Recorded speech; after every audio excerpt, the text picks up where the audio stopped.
అందరికీ నమస్కారం.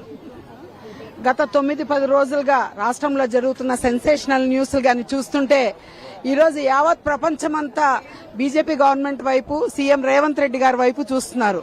ఎందుకంటే వాళ్ల పరిపాలనలో బీజేపీలో సహాయక మంత్రి ఉన్న బండి సంజయ్ గారు, ఈ రోజు ముఖ్యమంత్రిగా బాధ్యత వస్తున్న రేవంత్ రెడ్డి గారు, వాళ్ళిద్దరు వాళ్ల కూటమిలో ఉండ అలై బలై చేసుకున్న వాళ్ళకి మధ్యలో వచ్చి బండి భగీరథ్ వచ్చి ఒక మైనర్ బాలికని రేప్ చేసినా కూడా నిమ్మకు నీరెత్తినట్టు, ఏం పెట్టనట్టు జులాయిగా తిరుగుతుంటే ఈరోజు సీఎం రేవంత్ రెడ్డి గారు ఏం పట్టించుకోవడం చాలా బాధాకరం.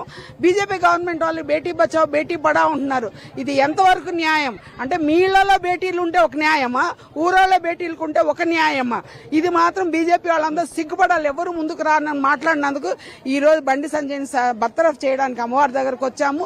బండి భగీరథ్ నిష్పాక్షికంగా దాన్ని విచారణ జరపాలని కోరుకుంటున్నాను.